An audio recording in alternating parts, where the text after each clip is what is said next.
Bueno, buenos días a todos. Finalmente conseguí en las dos primeras clases hacer o sintetizar un poco aquello del curso de lectura orante de la palabra de Dios. A partir de ahora vamos a adentrarnos, tal vez con algunas modificaciones, pero en este curso de introducción a la Biblia que di en Santa Rosa de Lima hace unos cuantos años. En la medida que me sea posible, como ya expliqué, iré integrando cosas nuevas que fui aprendiendo, fui leyendo desde entonces, y si no, bueno, quedará para otro momento de mi vida el ir ayornando, completando este curso. Por ahora hacemos lo que podemos en tiempo de cuarentena. Nuevamente pido disculpas, hay una obra aquí cerca, entonces van a escuchar de golpe alguna amoladora, un martillo o música, ¿sí? Es lo que podemos. Aconsejo un par de libros, simplemente a modo de excursus, ¿sí? Que pueden servir. Esta parte del curso va a ser más académica, y en base a eso aconsejo un libro. No voy a seguir ese libro, voy a seguir otra cosa que yo fui haciendo, pero es un buen libro con el que estudiamos en general los sacerdotes en el bachillerato, por lo menos aquí en la diócesis de Buenos Aires, de Luis Heriberto Rivas, un biblista nuestro de aquí de la diócesis de Buenos Aires. Introducción a las Sagradas Escrituras, Luis Heriberto Rivas, editorial San Benito. Este es, como digo, más académico, más de estudio, pero es interesante. Insisto que no es lo que vamos a seguir, pero hay mucha cosa ahí que nos puede servir.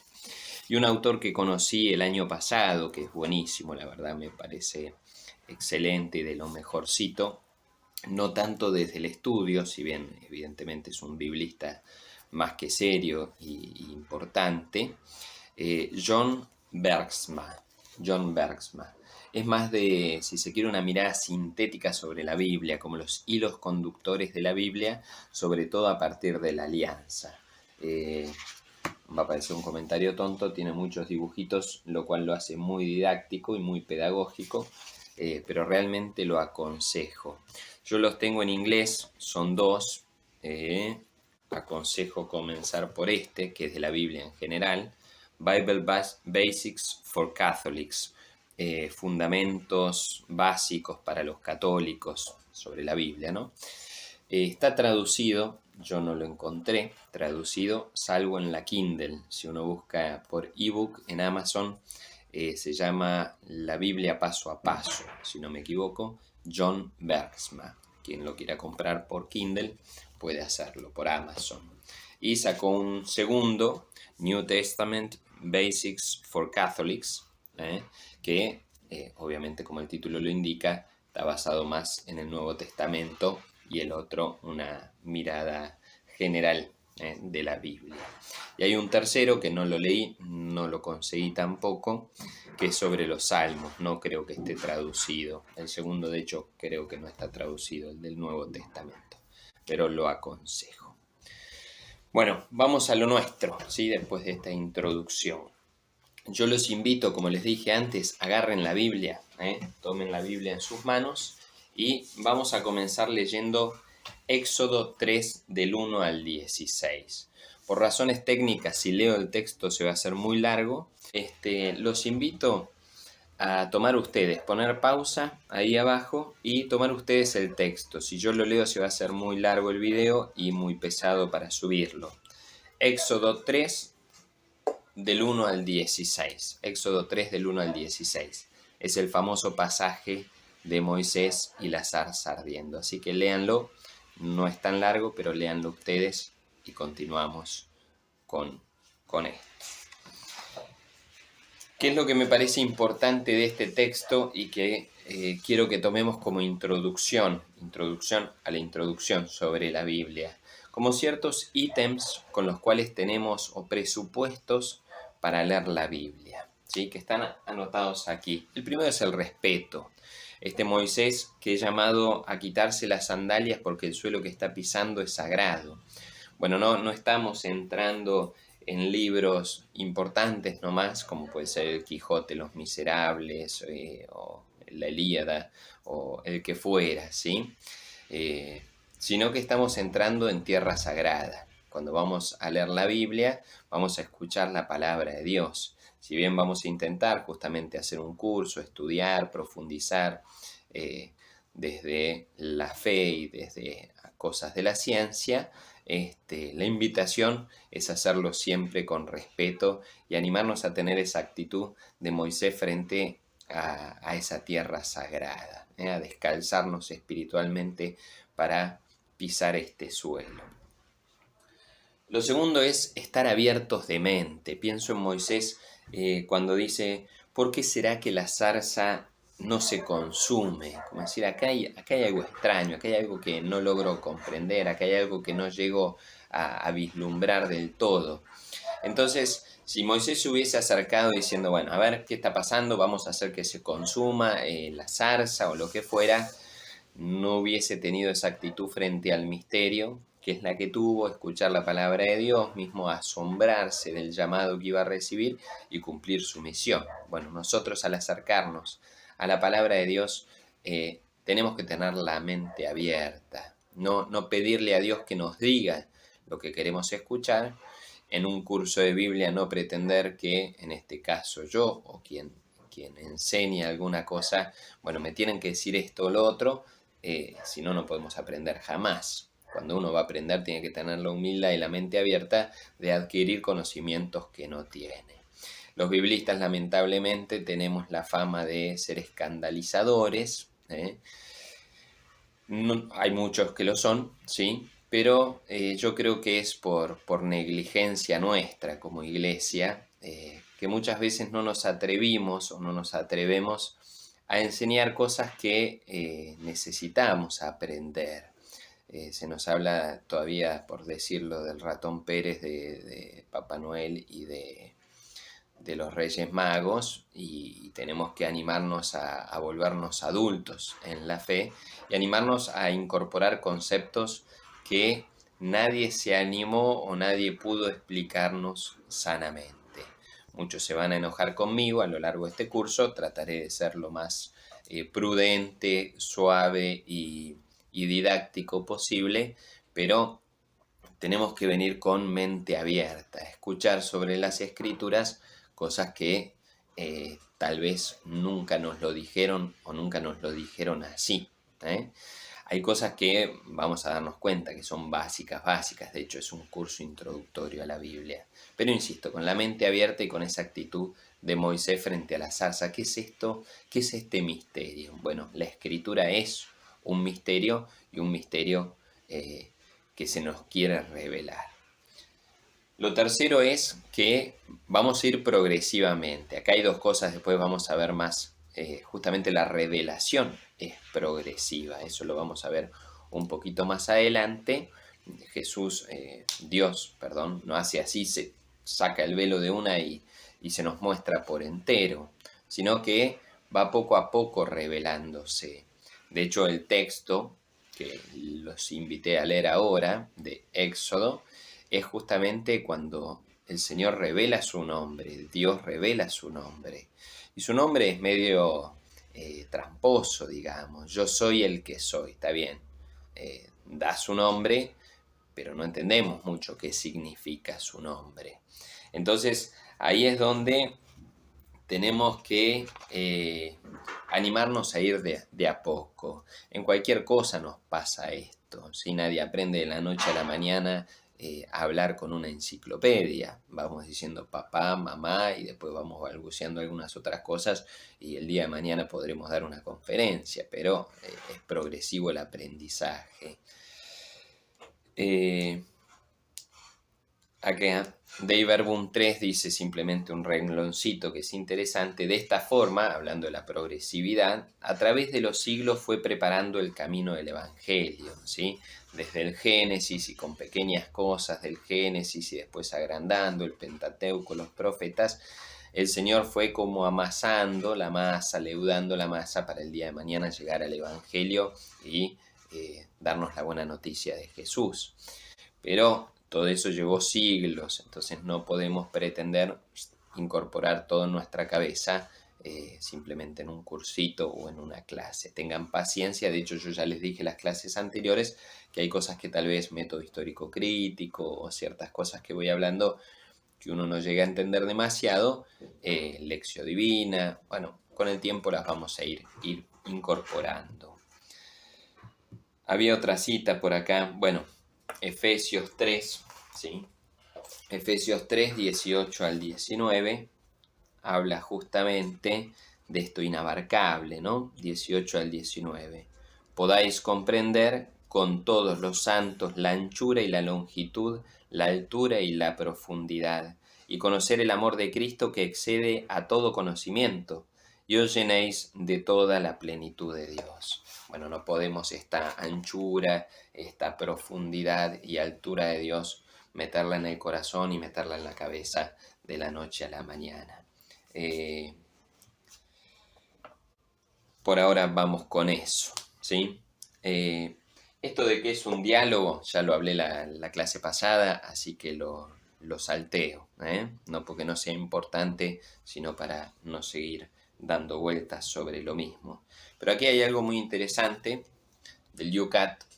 El YUCAT es el Catecismo para Jóvenes, hecho en una jornada mundial de la juventud, si no me equivoco, en el 2000, más o menos, y hecho a través de preguntas y respuestas. Lo aconsejo fuertemente, es una herramienta muy buena, no solo para jóvenes, sino para todos.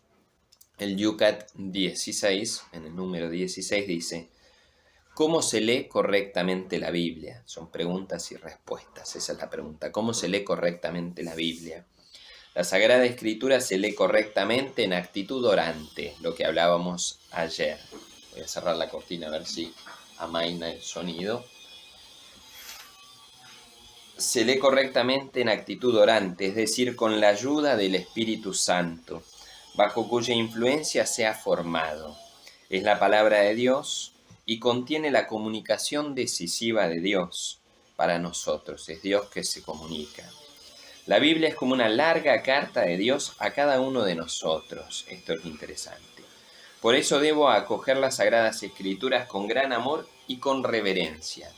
En primer lugar, se trata de leer realmente la carta de Dios, es decir, no de escoger detalles y dejar de lado el conjunto. También lo hablábamos ayer en cuanto a leer la Escritura en su conjunto. El conjunto debo interpretarlo desde su corazón y misterio, Jesucristo, de quien habla toda la Biblia, también el Antiguo Testamento. Por tanto, debo leer las Sagradas Escrituras en la misma fe viva de la Iglesia, de la cual han nacido. YUCAT número 16. Es una carta que Dios nos da y que debemos recibirla con fe y leyéndola en su conjunto. Ya casi terminamos con esta partecita.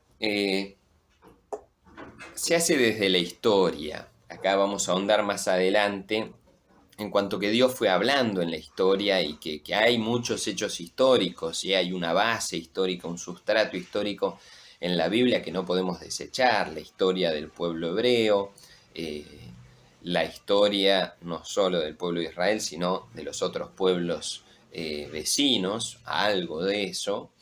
La historia de Jesucristo, sin lugar a dudas, los profetas anteriormente, pero también anclado en nuestra historia, ¿sí?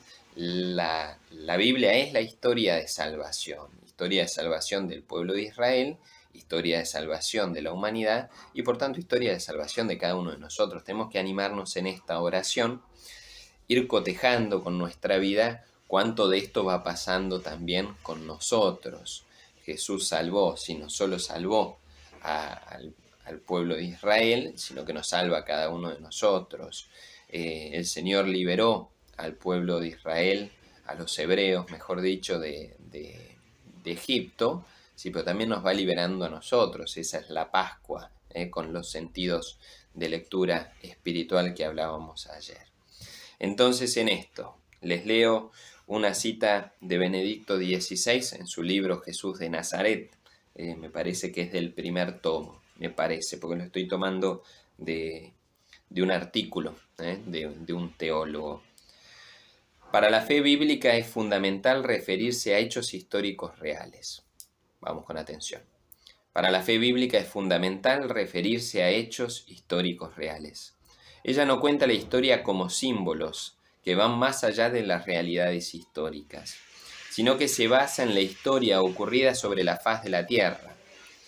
El factum historicum no es para ella una clave simbólica que se puede sustituir, sino un fundamento constitutivo. Hay una base histórica que es muy fuerte. Después vamos a ver cómo tenemos que leer esto, pero hay una base histórica que es muy grande y que no es un detalle menor, porque para nosotros los cristianos creemos en un Dios que obra en la historia y que juega un papel importantísimo en la historia. Si dejamos de lado esta historia, la fe cristiana como tal queda eliminada y transformada en otra religión. Son fuertes las palabras, pero justamente de ahí viene a que, por un lado, tenemos que conocer la historia de salvación, los hechos históricos y cómo todo esto entra en juego en la revelación de Dios y en darse a conocer. Y por otro lado, esto que les decía, bueno, también nuestra historia es una historia de salvación. Entonces, aquel que tiene la cabeza metida en la Biblia, pero no sabe analizar desde los ojos de Dios, desde el discernimiento y la oración, lo que Dios va haciendo en su propia historia, se está comiendo una buena parte de la historia de salvación y sobre todo lo que hace a la obra de Dios en su propia vida. El último ítem de aquello que había enumerado, ahora ya no está acá, pero de aquello que había enumerado es que nuestra lectura presupone, ¿sí?, un posterior envío. Escuchábamos en el texto del Éxodo que Dios le dice a Moisés: ve a reunir a los ancianos de Israel y diles. Bueno, nuestra lectura no puede quedar simplemente en un conocer a Dios, en una erudición, digamos, en un regodearse simplemente con Dios y en ese conocimiento de Dios, sino que si es una lectura de fe va a implicar un envío posterior. Ayer en esa escalera, cuando hablábamos de la lección divina, decíamos que algunos agregaban un último escalón, un quinto escalón, que es la acción. Después de haber escuchado la palabra de Dios, de haberla meditado, rezado y de haber contemplado a Dios, eso implica un salir de nosotros mismos. Moisés se acercó no para quedarse calentándose las manos en la zarza ardiente y decir que bien estamos aquí, hagamos 3 tiendas, sino que salió para convocar, llamar a los ancianos, al pueblo de Israel y liberarlo de la tierra de Egipto. Entonces entremos ya en la Biblia, por así decirlo. Uno dirá, bueno, ya estamos en la tercera clase y recién ahora empezamos. Sí, bueno, esto para saber que la entrada cuesta más. Una vez que entremos ya vamos más ágilmente. ¿Qué quiere decir Biblia? Biblia viene del griego y esa terminación en A es justamente los libros, habla del plural. Biblia, biblia, disculpen que no están los acentos, en griego y en hebreo no soy ninguna lumbrera, vamos con lo básico de lo básico. Habla de justamente de muchos libros, los libros sería Biblia. ¿Por qué los libros en plural? Acá tienen justamente, la Biblia está compuesta en el Antiguo Testamento por 46 libros y en el Nuevo Testamento por 27 libros, lo cual da un total de 73 libros son los que contiene el libro de la Biblia. Por eso el plural. Biblia, de ahí viene biblioteca, bibliotecario, todas las raíces esas de Biblia. Son justamente de libros, eso es lo que significa. Y eso es lo que es la Biblia para nosotros, un conjunto de libros, libros sagrados. Para nosotros la Biblia es un libro sagrado. Ya que estamos con el griego, ¿en qué lengua fue escrita la Biblia? Básicamente en hebreo, el Antiguo Testamento, la mayoría del Antiguo Testamento está escrito en hebreo. Hay varios libros del Antiguo Testamento que fueron escritos en griego, ¿sí? Libros posteriores, más tempranos, digamos, o más tardíos en realidad. Y todo el Nuevo Testamento fue escrito en griego. Por eso algunos conceptos vamos a tener que ir sacando del griego y alguna cosita tal vez más adelante del hebreo. Pero esas son las dos lenguas básicas de la Biblia, hebreo y griego. Alguna cosita mínima quedó en arameo, pero vamos a hacer caso omiso a eso. Bueno, decíamos que es un libro sagrado. ¿Qué quiere decir que es un libro sagrado? Para nosotros es un libro inspirado. Vamos a tratar de hablar un poquito de la inspiración. ¿Qué es la inspiración? La inspiración consiste en una discreta acción de Dios en lo profundo del autor sagrado. Una discreta acción de Dios en lo profundo del autor sagrado. Hay una cita que está en el Nuevo Testamento, en la segunda carta de Pedro, capítulo 1, versículos 20 al 21. Se los leo de aquí, que tengo la traducción del libro El pueblo de Dios y es más amena. Nadie puede interpretar por cuenta propia una profecía de la Escritura, porque ninguna profecía ha sido anunciada por voluntad humana, no es solo el hombre que está hablando, sino que los hombres han hablado de parte de Dios, impulsados por el Espíritu Santo, de parte de Dios, impulsados por el Espíritu Santo. Ya en la segunda carta de Pedro está, en cierta manera, este concepto de la inspiración, que recordemos, podemos definir como una discreta acción de Dios en lo profundo del autor sagrado. Entonces, hablando de la inspiración, permítanme que les lea un número, es un poco largo, es medio un choclazo, de Dei Verbum 11, pero tiene mucho contenido dentro. Después podemos desglosar un poquito el contenido, así que tengan paciencia. Dei Verbum 11. Dice así: las verdades reveladas por Dios, que se contienen y manifiestan en la Sagrada Escritura, se consignaron por inspiración del Espíritu Santo. La Santa Madre Iglesia, según la fe apostólica, tiene por santos y canónicos los libros enteros del Antiguo y del Nuevo Testamento.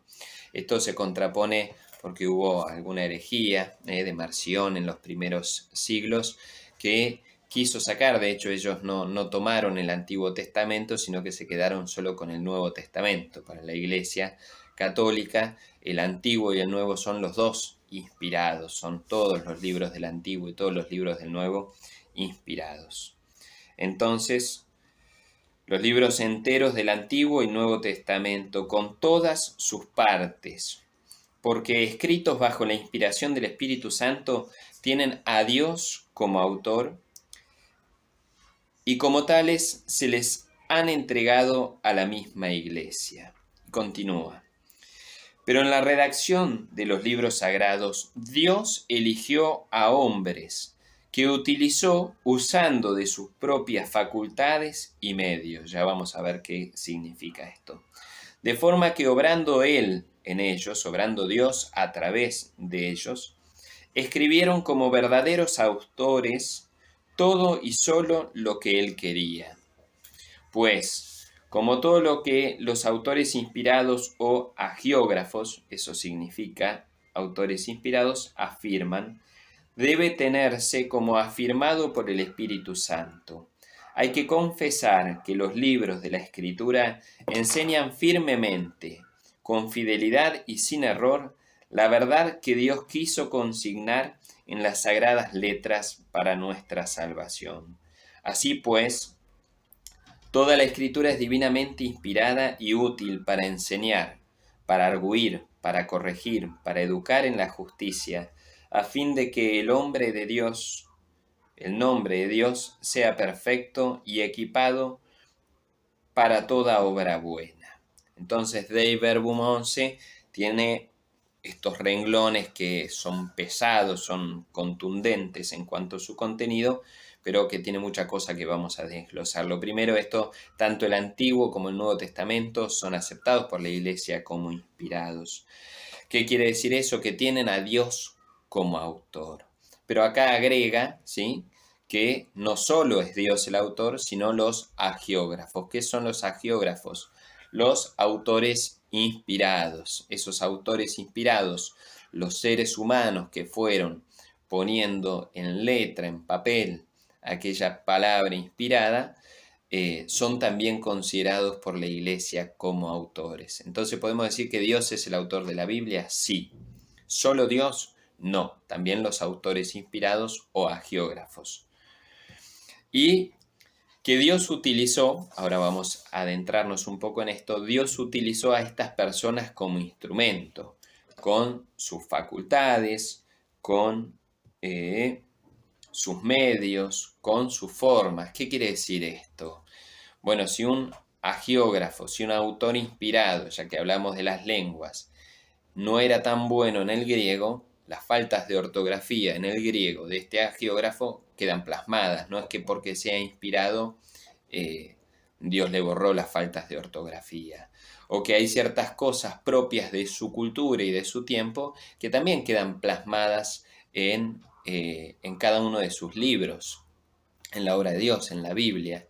Todo eso va quedando plasmado. No es que, como decíamos antes, hay un angelito soplándole al oído o que le agarra la mano y va escribiendo con su mano mientras él está en éxtasis, sino que las cosas propias de su cultura, de su medio, de él mismo, van quedando plasmadas. Se ve, y los que saben decir si el griego de Juan es mejor que el de Lucas o el de Lucas mejor que el de Marcos. Todo eso queda plasmado en los libros. O ciertos errores que se han ido corriendo a lo largo de la historia por el hebreo que usaban, o cosas propias de su tiempo que van quedando plasmadas en los escritos. Entonces, Dei Verbum 11, esto es como la gran síntesis, podemos decir.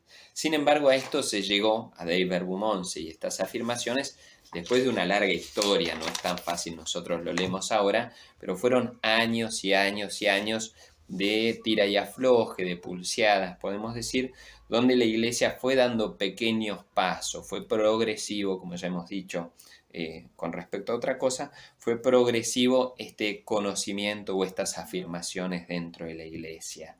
Ya el Concilio de Trento había afirmado que un solo Dios es autor de ambos testamentos, del Antiguo y del Nuevo Testamento.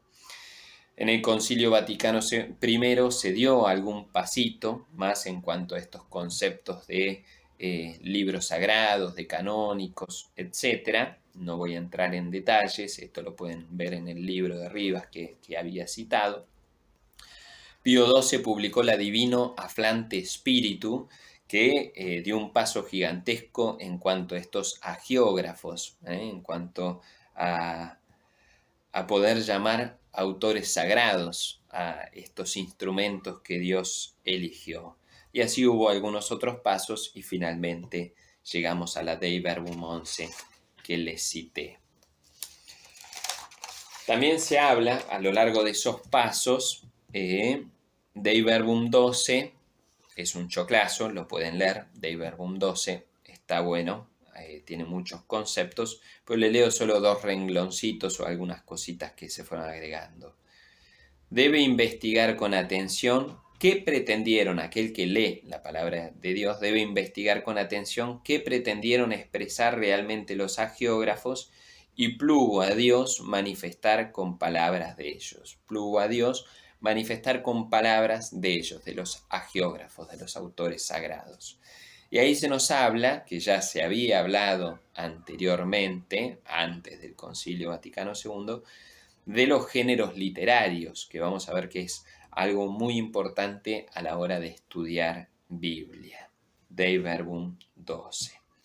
Entonces vamos a la práctica, vamos a intentar meternos en ejemplos de la Escritura. Los invito nuevamente a tomar la palabra de Dios y vamos a ir pasando de una cita a la otra. Acá utilicen el pausa para ir buscando y para ir ustedes constatando en los textos. Voy a mostrar un poco esto de que hablaba del griego, de la cultura, de ciertas costumbres propias de los autores sagrados que se ven reflejadas en la Biblia. Por ejemplo, vamos a tomar los paralelos de este texto. ¿Qué es los paralelos? Hay textos, después vamos a hablar de lo que es la sinopsis. Pero hay textos que están en los 4 evangelios o en los 3 sinópticos, Mateo, Marcos y Lucas. Entonces podemos comparar unos con otros. Si vamos a Marcos 2 del 1 al 5, acá voy a utilizar la traducción de la Biblia de Jerusalén, que es más propia para el estudio, tiene más, como más detalle y la más fino en la traducción. ¿Sí? Lo leo de aquí, pero estoy utilizando la Biblia de Jerusalén. Marcos 2 del 1 al 5, dice así: Entró de nuevo en Cafarnaúm, Jesús. Al poco tiempo había corrido la voz de que estaba en casa. Se agolparon tantos que ni siquiera ante la puerta había ya sitio. Y él les anunciaba la palabra. Y le vienen a traer a un paralítico llevado entre 4, un texto famoso. Al no poder presentárselo a causa de la multitud, abrieron el techo encima de donde él estaba, y a través de la abertura que hicieron, descolgaron la camilla donde yacía el paralítico. Viendo Jesús la fe de ellos, dice al paralítico: Hijo, tus pecados te son perdonados. Marcos 2, del 1 al 5. Vamos a ver el paralelo en Mateo y en Lucas. En Mateo 9, del 1 al 2, dice así. Seguimos con la Biblia de Jerusalén. Subiendo a la barca, pasó a la otra orilla y vino a su ciudad. En esto le trajeron un paralítico, postrado en una camilla. Viendo Jesús la fe de ellos, dijo al paralítico: Ánimo, hijo, tus pecados te son perdonados. Ya vemos unas cuantas diferencias. En el anterior eran 6 renglones, en Marcos acá son 3 renglones, hablando de la copia que yo tengo, ¿no? Pero evidentemente es un escrito mucho más corto y con mucho menos detalle. Ya no habla de llevado por 4, no habla de la abertura en el techo, ¿sí? Resume mucha cosa, Mateo. Y vamos a Lucas. Un día, Lucas 5, 17 al 20. Un día que estaba enseñando Jesús, había sentados algunos fariseos y doctores de la ley que habían venido de todos los pueblos de Galilea y Judea y de Jerusalén. El poder del Señor le hacía obrar curaciones. En esto, unos hombres trajeron en una camilla a un paralítico y trataban de introducirle para ponerle delante de él, pero no encontrando por dónde meterle a causa de la multitud, subieron al terrado. Algunas pueden decir al tejado en vez de al terrado. Le bajaron con la camilla a través de las tejas y le pusieron en medio delante de Jesús. Viendo Jesús la fe que tenían, dijo: Hombre, tus pecados te son perdonados. Hombre, tus pecados te son perdonados. Entonces vemos cómo Mateo, Marcos y Lucas van contando un mismo evento, un mismo hecho, pero de manera distinta. Mateo mucho más escueto, Marcos no tan escueto, pero nos habla de un techo de las 4 personas, que acá Lucas, si no me equivoco, no menciona que eran 4, habla de unos hombres, trajeron una camilla. Y Lucas mete un detalle que para nosotros sería una estupidez, una tontera, no prestaríamos atención, sin embargo que muestra un poco esto. Lucas habla que subieron al terrado y que sacaron a través de las tejas, metieron al paralítico. Cuando Marcos en realidad hablaba de que hicieron un agujero en el techo. Hicieron un agujero en el techo y lo metieron dentro de la casa. Y de hecho, para que vean que no es un invento mío, si uno en la Biblia de Jerusalén se fija en la nota al pie, ¿no? Digo una obviedad, pero la nota al pie son estas pequeñas cosas que hay debajo, que van aclarando ciertas cosas sobre el texto.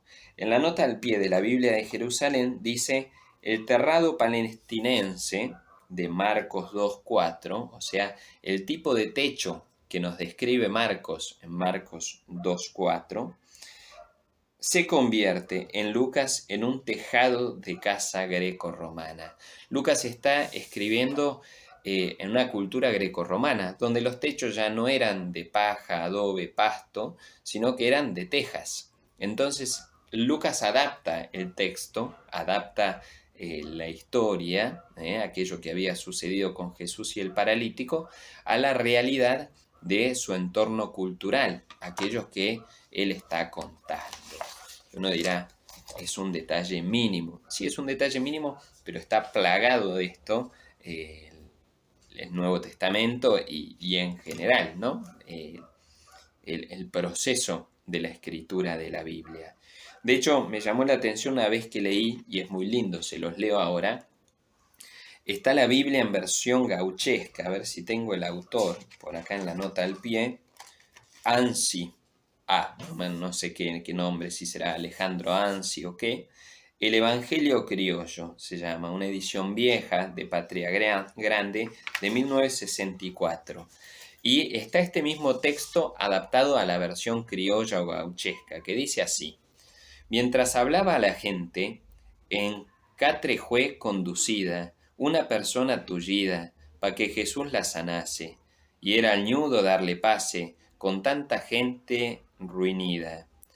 Se subieron sobre el rancho y sacando algunas lajas entre las cañas y pajas, lo apiaron pa' el interior, poniéndolo con ventaja justo al frente del Señor.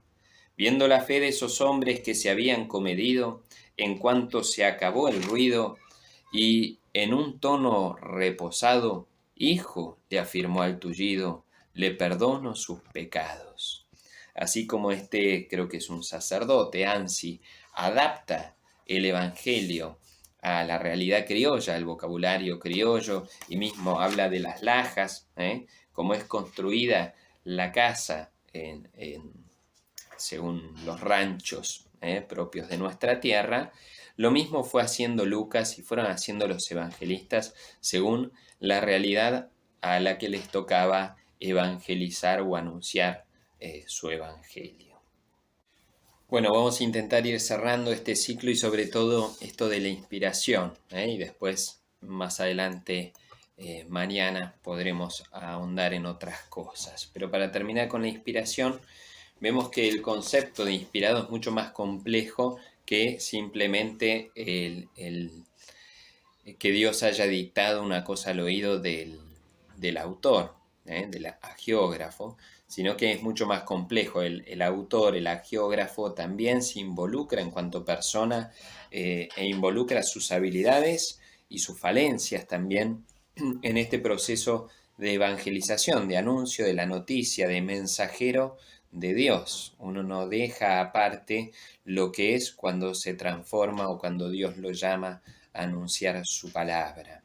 Esto le pasó, los evangelistas estamos poniendo como ejemplo, pero a todo profeta y a todo agiógrafo de cualquiera de los libros. Entonces, en este entender la inspiración como un concepto más complejo, le cito unos renglones de von Balthasar, un gran teólogo. Esto es extraído de los ensayos teológicos. Es un hombre complejo en cuanto a su manera de escribir, pero estos conceptos creo que se entienden bien. La inspiración de la Biblia, no es en modo alguno meramente un hecho concluso, pasado, sino una propiedad permanente extraordinariamente viva. Él quiere que saquemos de nuestra cabeza que la inspiración es simplemente como un sello que Dios le puso a un texto y ya está, sino que es algo propio del texto y del texto en cuanto vivo, del texto en cuanto que sigue siendo palabra inspirada y sigue siendo el vehículo del Espíritu Santo para hablarnos, para revelarnos a Dios. Y continúa en otro momento del ensayo teológico, de estos ensayos teológicos, tratando de clarificar, porque a veces pensamos que el que sea inspirado quiere decir simplemente que no tiene un error. Y acá nos muestra que en realidad es mucho más que eso. Y von Balthasar dice así: el efecto de la inspiración no debemos buscarlo ante todo en la inerrancia, no tener error, de la escritura. Esta no pasa de ser un efecto, la inerrancia, no pasa de ser un efecto marginal de la inspiración. Y desde luego hay muchos libros libres de error que no por ello están inspirados. Debemos buscarlo en una cualidad constante, en virtud de la cual el Espíritu Santo viviente se encuentra siempre como autor primarius, como autor primario, detrás de la palabra, dispuesto en todo momento a introducir en profundidades mayores de verdad divina a todo aquel que intente comprender esta palabra suya en el espíritu de la Iglesia, que tiene como esposo al Espíritu. Por tanto, sintetizando y simplificando, insisto con esta imagen del sello, no pensar que la inspiración divina es simplemente una marquita que el Espíritu Santo, un sello, una firma que el Espíritu Santo pone en la Sagrada Escritura o puso hace 2000 años o cuando fue escrita, sino que es un obrar del Espíritu Santo dentro del texto mismo que continúa actuando como texto inspirado. Y para terminar, ahora sí, en cuanto a esto de la inspiración, ya vimos esta comparación entre los evangelistas e incluso les mostré esta adaptación del evangelio a nuestra cultura criolla. Salteo algunas cosas, pero les cito Evangelii Gaudium del Papa Francisco, Evangelii Gaudium número 147, para que vean que esto no es simplemente algo que quedó en el Concilio Vaticano II o que algunos como antiguos intentaron rumiar, como von Balthasar, por así decirlo, por más que sea contemporáneo, sino que es algo que la Iglesia sigue proponiendo y que sigue invitándonos a meditar y a pensar. Repito, Evangelii Gaudium 147. Ante todo conviene estar seguros de comprender adecuadamente el significado de las palabras que leemos, aquello que hablábamos de la lectura, el primer escalón de la lección divina, comprender lo que leemos.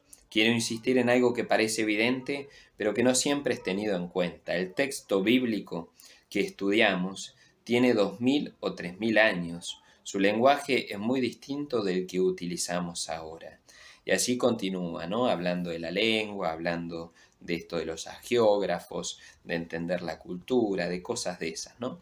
Pero voy un poco más al final del texto, así no los aburro demasiado. El mensaje central, dice Francisco, el mensaje central es aquello que el autor en primer lugar ha querido transmitir, lo cual implica no solo reconocer una idea, sino también el efecto que ese autor ha querido producir. O sea, ¿para qué escribió ese texto? ¿Cuál era el objetivo a la hora de escribir esa carta, en el caso de Pablo, de algunos de los apóstoles, esa profecía, en el caso de los profetas, o lo que fuese, en toda la Biblia? Si un texto fue escrito para consolar, no debería ser utilizado para corregir errores. Si fue escrito para exhortar, no debería ser utilizado para adoctrinar. Si fue escrito para enseñar algo sobre Dios, no debería ser utilizado para explicar diversas opiniones teológicas. Si fue escrito para motivar la alabanza o la tarea misionera, no lo utilicemos para informar acerca de las últimas noticias. Entonces acá vemos, si bien no trata específicamente sobre la inspiración, que tenemos que ir buscando y estudiando cuáles son los motivos, el Sitz in Leben, lo que rodea al autor y al momento en que fue escrito. Entre ellos, y no menor, sino bastante importante, cuál fue el objetivo del autor sagrado, del agiógrafo, para escribir esto que estoy leyendo. Por ahora los invito a quedarnos ahí. Si podemos más adelante vamos a hablar de los géneros literarios, de algo de esto que ya hablamos, de leer la Biblia en su conjunto y algunas otras cosas.